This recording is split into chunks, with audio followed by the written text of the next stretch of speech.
The last remaining heroes of the country joined forces and cast a powerful banishment spell.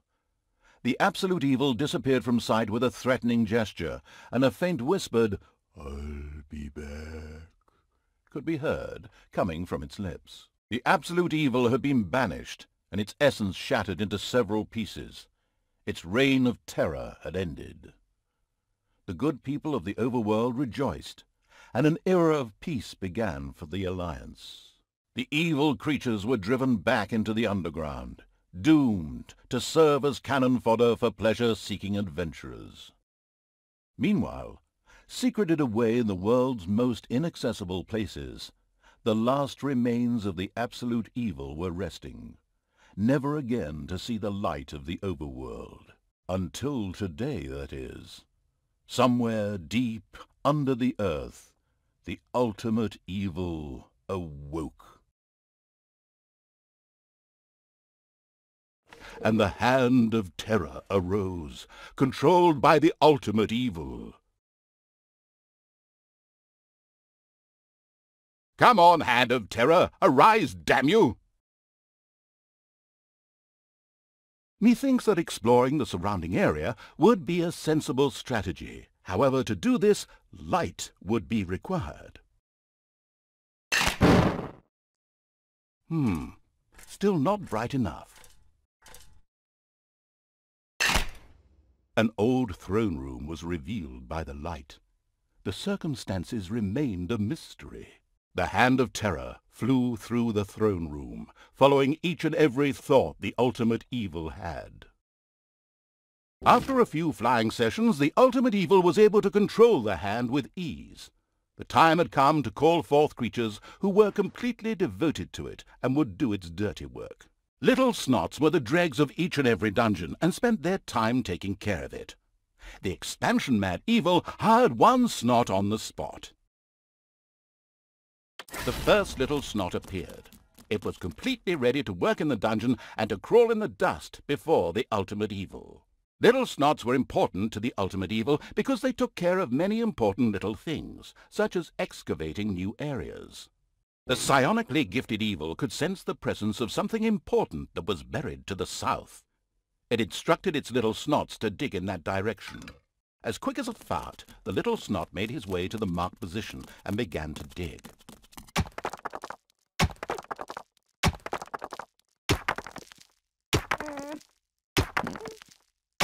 Behold, the creatures of the overjoyed evil had apparently been much more industrious than it had thought.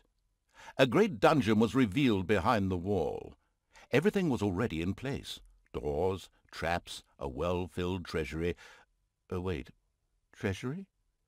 And where, if you please, is this treasury? Oh well, one can't expect too much of these mindless little snots. First of all, some gold had to be dug out to make space for a treasury to be created. The hand of terror swiftly marked a few small gold veins so that the little snots could excavate them. As soon as the gold vein was selected, a little snot immediately set out to mine valuable gold for the greedy evil.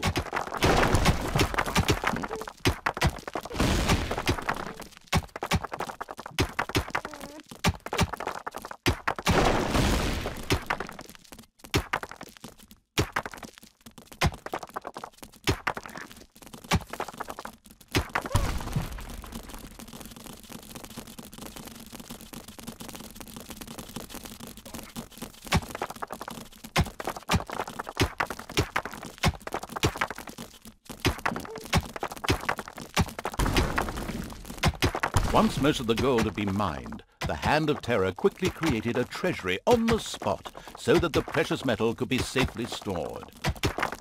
The clever evil mastered this task with flying colors. From now on, little snots could use the treasury to store mined gold. It was then at the greedy evil's disposal whenever more rooms needed to be built or new creatures recruited. Little snots were all well and good, but were too weak and cowardly to defend the dungeon. Since it was not able to defend itself, the ultimate evil would have to hire some orcs. But they would require food, liquid food, well, beer to be precise. So the next important thing to build was a brewery, and that would require some space to be created. The ultimate evil had the feeling that its servants were not really putting their backs into the work. Might a hearty slap from the hand of terror change that? The sadistic evil encouraged its creature to work a little faster, with a friendly but not at all gentle slap.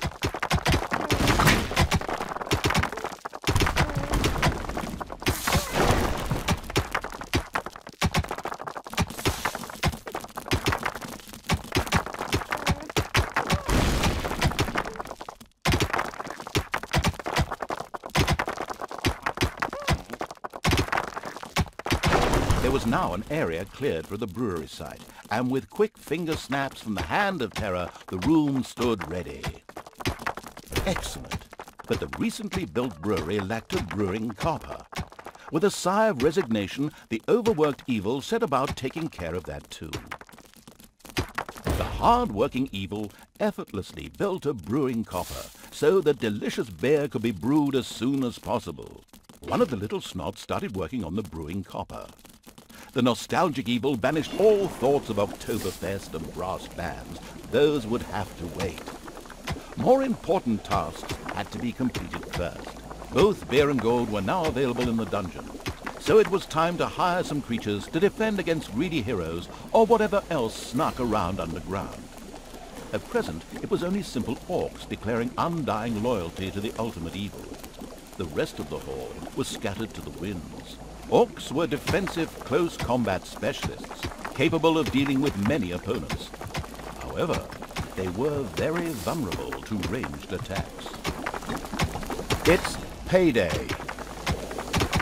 An eerie gong rang through the halls.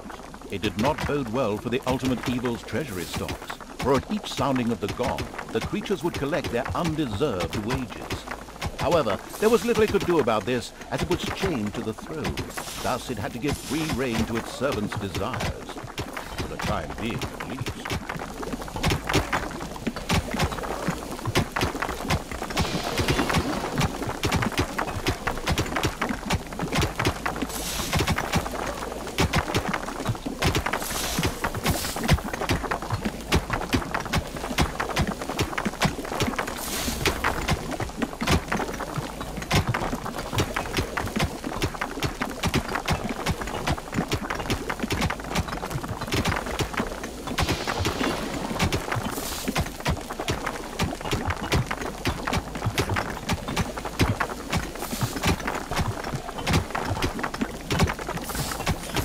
Suddenly, one of the repellent evil's servants, one louse-infested orc, crawled up from the depths and declared allegiance to the ultimate evil. The first step towards the creation of a powerful army had been taken. The dungeon of the expansion-mad evil grew and prospered, but unfortunately, it had reached the maximum possible population it could currently manage. Now a creature would have to be thrown into the bottomless pit before any others could be brought in. The profound evil had had enough of dungeon sightseeing and now wanted to move to the surface to try a dish that is best served cold. Revenge. Some Alliance members were bound to be guarding the entrance to the Overworld. A fine appetizer for a vengeful evil. The creature disappeared into the pit of uselessness with a long-drawn and gradually diminishing "Ah." This particular act of wickedness brought a smile to the face of the ultimate evil.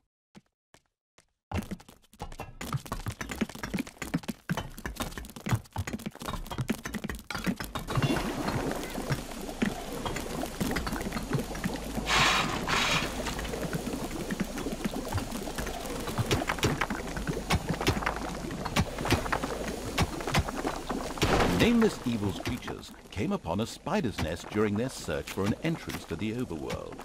It would take more than one orc to smoke that out. The abysmal evil used the hand of terror to grab several of the creatures that were still completely inexperienced at fighting and threw them onto the spider's nest.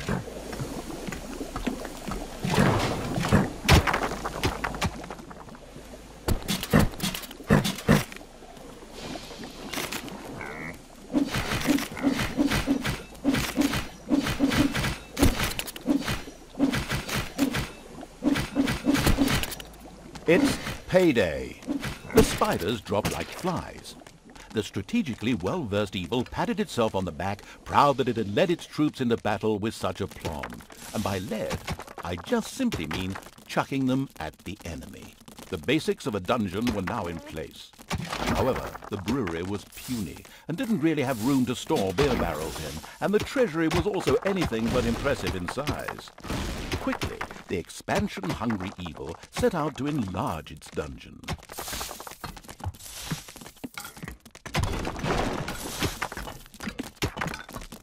The evil has awoken, but its brothers are still asleep. Huh? What on earth was that? That's not in my script. What a weirdo. No matter. We'd better get back to concentrating on the dungeon.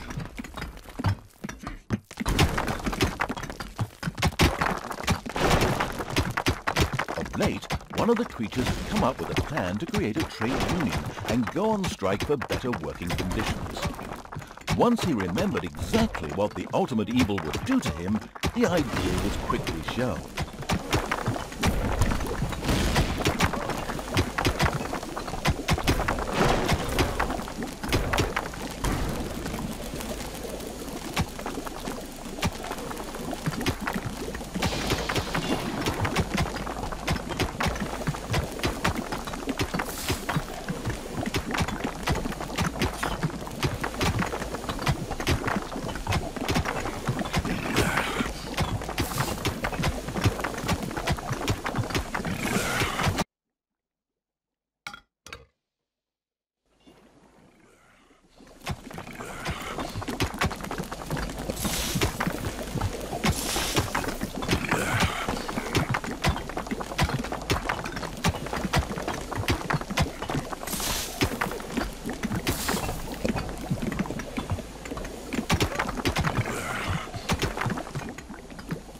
A huge monstrosity loomed out of the darkness on 8 legs. This dungeon's human guards had been ancient history for a long while.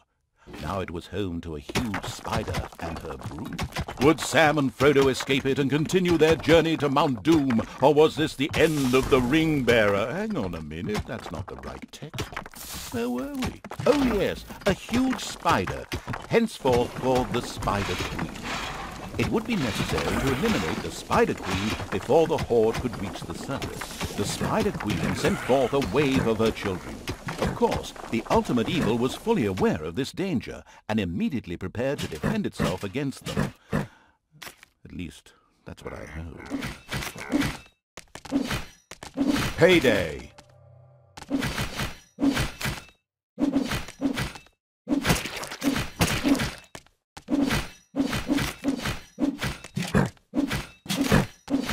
Apologies, but a narrator has got to earn a living too, so we interrupt this game for a short commercial message.